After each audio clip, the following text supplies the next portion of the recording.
Hello everyone. This is a video that's been sitting around since last fall and I really didn't know what to do with it, so I thought I'd do a bit of a camera review.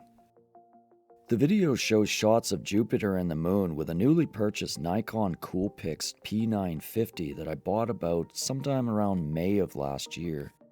The camera is part of the super zoom category and has a focal length of 24 to 2000 millimeters based on a 35 millimeter format equivalent. It also has a digital zoom that takes it up to 4000 millimeters, which I've never used. The main reason is because the moon moves across the sky faster than you'd realize, so the higher the zoom level, the harder it is to keep it in the frame of the camera.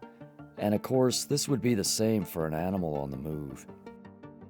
So if you go out there and look at all the ads and that, you'll find that the camera is touted to be good for stargazing, and I was pretty impressed when I tried it out. I was certainly not expecting to be able to capture the moons of Jupiter that you can see here.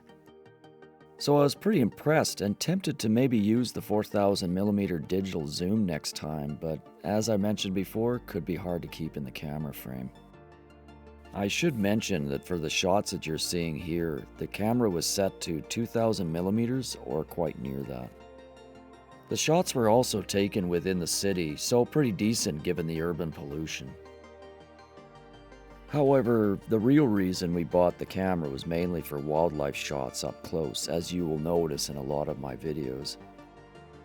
We wanted a camera with a good zoom, but did not want to deal with different types of detachable lenses of various lengths and sizes, especially when you're going through the bush. So essentially we needed something that was all around that you could place in a bag with little extra parts that could be used in places as different as the mountains to going to a museum. So a small convenient package was definitely a requirement for us. I should mention that this video is not sponsored, but I've really put this camera through its paces, and at this time I've shot 2400 videos with it plus many photos.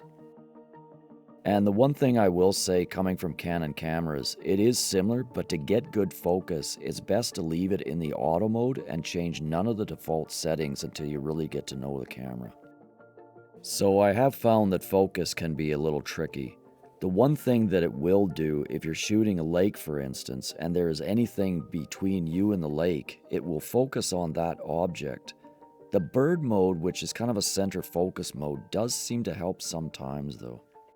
So a camera that does fit our needs, but some improvements would be nice.